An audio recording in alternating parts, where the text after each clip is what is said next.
Well, hello, motherfuckers. Vlogging, not vlogging, you already know what it is.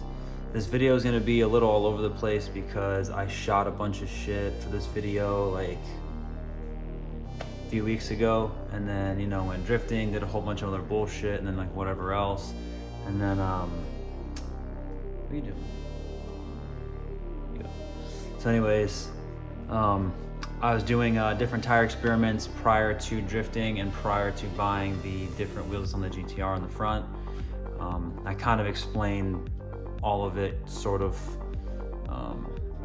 I did a bunch of shit to the GTR, and then I'm also going to do some more shit to it today because I got some more parts in, which I'm going to film later or something like that. Probably try to put it in this same little video, whatever. And then, I don't know, maybe I'll take the GTR out shredding again, but most likely I'm gonna work on trying to take the 240 back out because the side skirts are broken. The fucking side skirts are literally dragging everywhere because the whole bottom of it's falling apart, kind of like how the GTR did. So I need to fix those as well. And I don't care about repainting the side skirts right now or fixing it because I have other shit to do in the GTR. So it's gonna be what it's gonna be. All right, little tire talk. I've said it before, different manufacturers and different style tires from each manufacturer are gonna be a little different.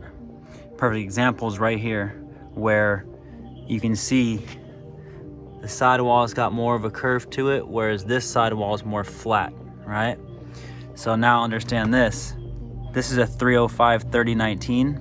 That's a 295 3019. To give you an idea of the difference, flat piece of wood with a nice fucking gap.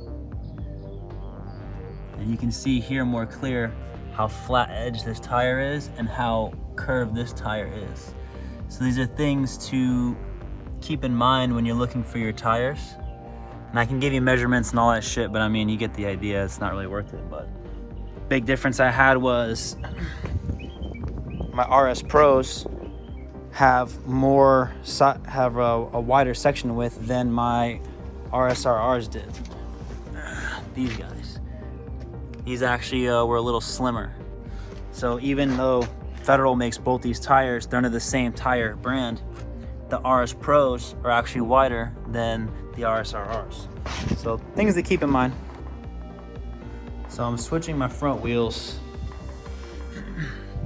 This was not the wheels, the tires. So what I have here is the RS Pro 255 35 19. Hold on a second here. Here we go. And it's a good sidewall, low tread wear, which is nice. So it's a grippy tire, but I'm only using literally 50% of the patch on the ground because the camber's so excessive. So as you can see on the sidewall, I have really strange wear pattern. And essentially there's so much heat riding on just this very edge right here from daily usage, which, you know, when you have the competition suspension, it's not made for daily use, it's not made for streets, made for track only. This is part of the reason why. But it's making my sidewall soft. That's how I blew out my RSRRs. So instead of doing that, I'm gonna switch to probably flipping these tires, even though they're a little bit fucked on the outside here. I'm gonna flip these. I'm probably gonna put these in the back of the car. And these were my original tires here.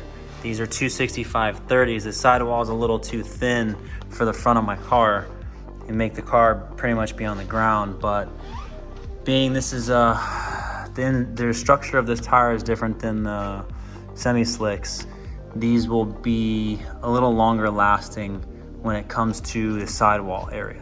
Now it's a thin sidewall, so I'll have even less sidewall, so that won't be as nice of a ride, but it doesn't really matter at this point. I just need a tire that's gonna last longer. This is an ATR Sport 2.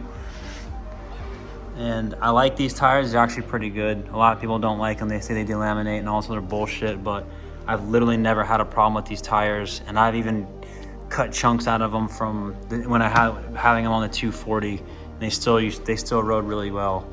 So I mean, to each their own, I guess. It's how you treat and how you heat cycle. So I'm switching these tires, and you know, hopefully it's not going to be too shitty. Because the reason I need this height of a tire is mainly because my subframe on the GTR is very, very low. And with this tire, clearing reflectors was a task. But hopefully, I think I raised the suspension since then. I don't even know. Hopefully I did that. So I'm gonna test them out, see how shit goes. Well, hello, biscuits. So I figured I'd talk a little bit about the aftermath of drifting with the new tire and wheel setup on the car. Basically, of course some bullshit starts up. Yeah, after I crashed a little bit, busted up the lip.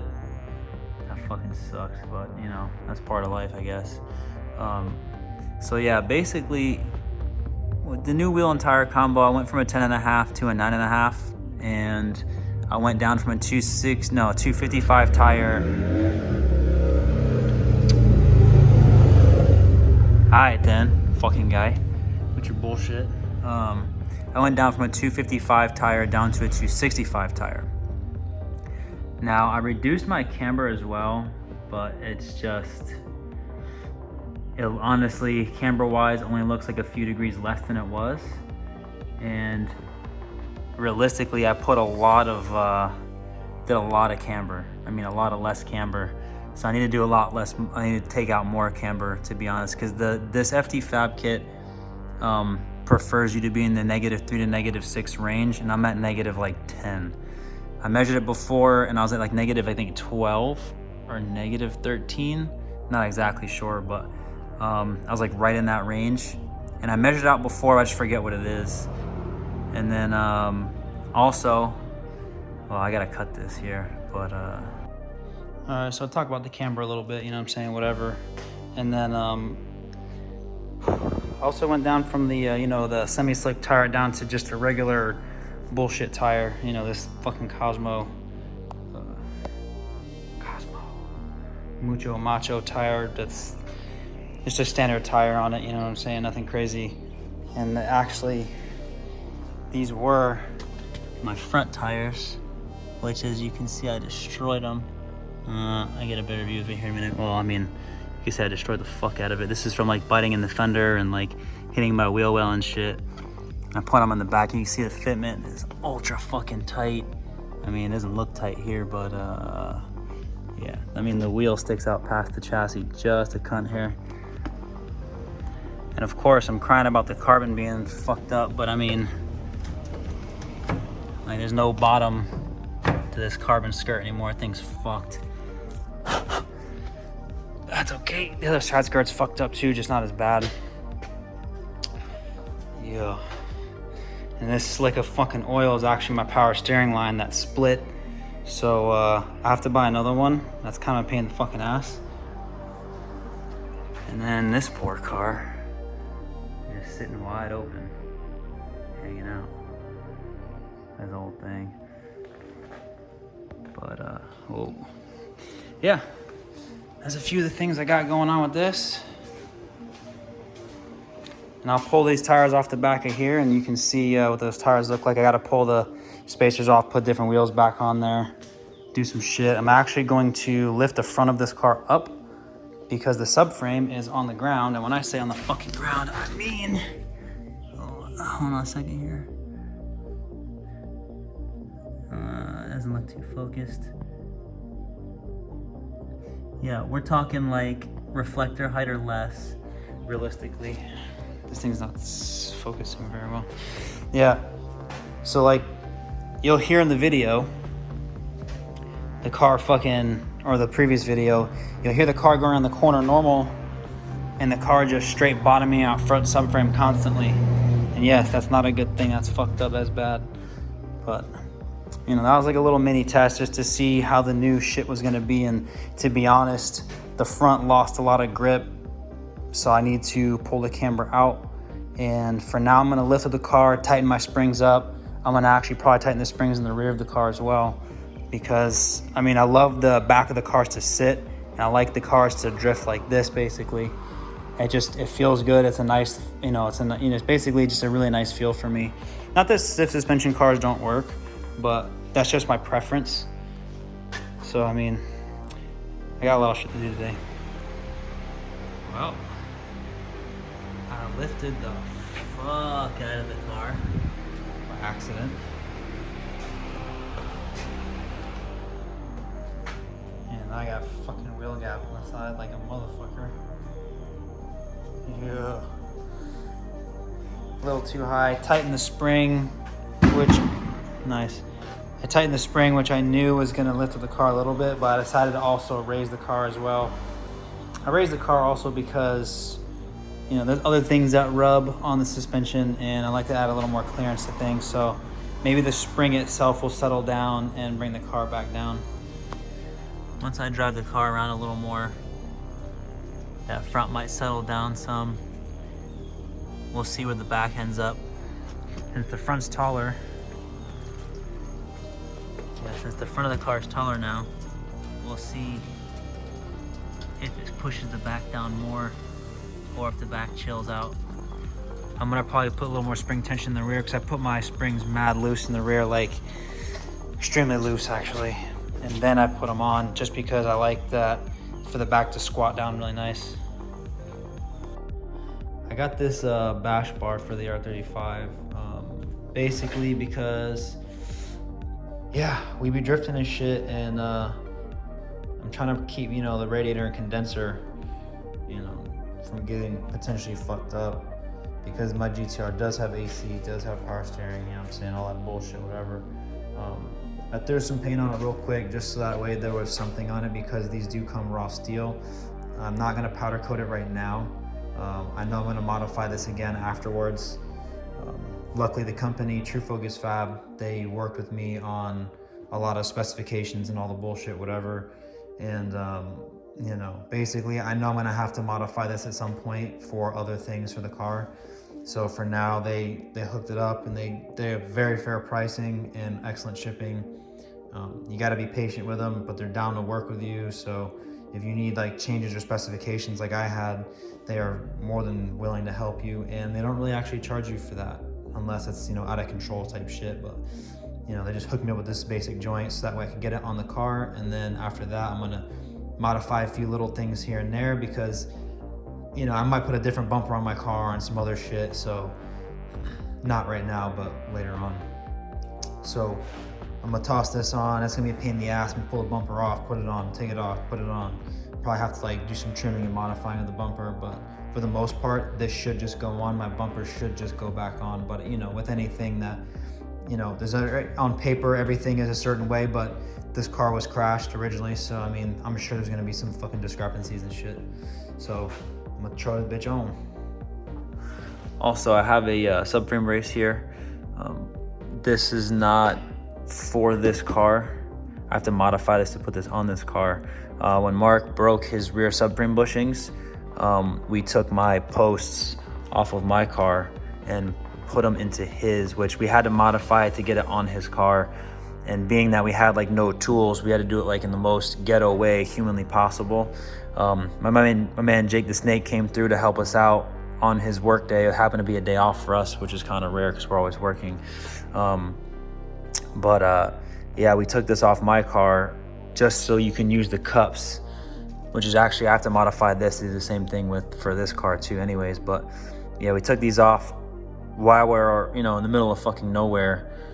And you know, shout out to all the homies for helping us get that together.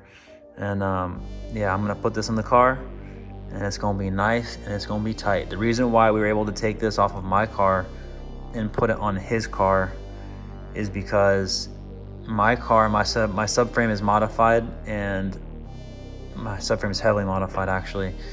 And I have my subframe's got solids in it. Well, not, you can't buy the solids that I needed, so we made solids for my subframe in this car. So this car had solids, being that I didn't have to use the rears, but the subframe now sagged a little bit. But since I have, you know, the whole subframe re-welded up and everything, it allows the subframe to stay mostly solid enough to drive around on and get me back home. Meanwhile, we could just skid in his car and just have a good time, because I ran out of tires anyways, so nothing really mattered anyways. That's how shit goes, baby. Oh look, more tire talk.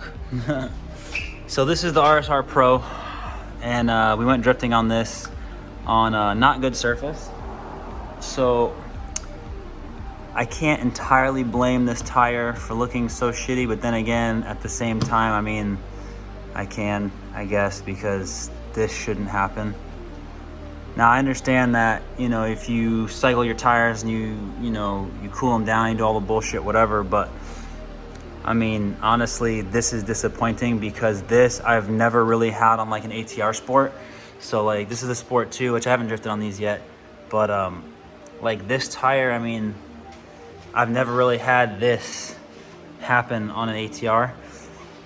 And honestly, I can't complain because the Federal RSR Pro tires, they just, obviously I'm not using much section width. I know I have a lot of camber, and I understand that overheating this section will cause shit like this. I'm more than aware of that. And I know I'm not using full patch, obviously. You know, I understand that these are all the things, but even still, with all that said, I still never really have this delaminating problem on even a tire like this, you know what I mean? But I still fuck with Federals. These are good tires. Definitely I feel better in the front than in the back, but I mean, using the full patch could be a different story. You know, and obviously these tires are beat up because these were my fronts and now they're all, you know, jagged and fucked up here and there, whatever. But I mean, honestly, this tire is cheap for what you're getting. You know what I mean? They're typically, you know, I mean, right now they're excessively expensive because ain't nobody getting no tires.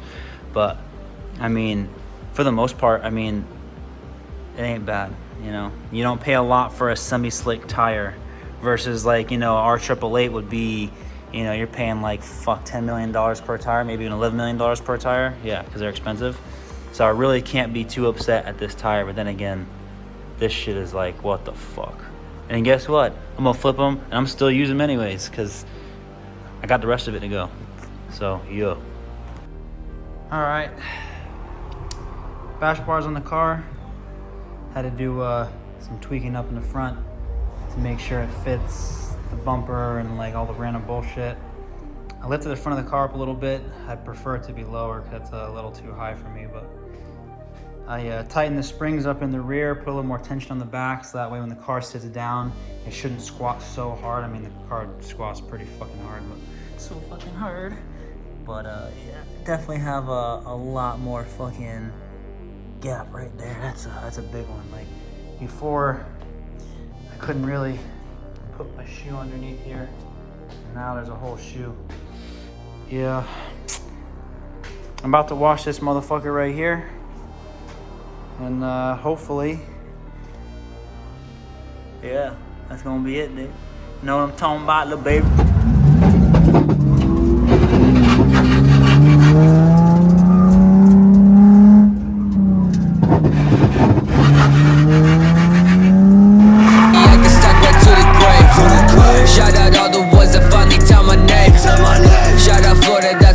Born and raised. Now watch them run their fucking mouth like they know what I'm about. Watch them write all of their articles. When I start acting out, I drop a track the next day. Play it when we hit the stage, I'm saying thanks. All the hate just pay my bills, I'm feeling great. Been on my villain shit, killing shit. Don't care how you feeling shit. Lately I've been crawling out the dirt out of the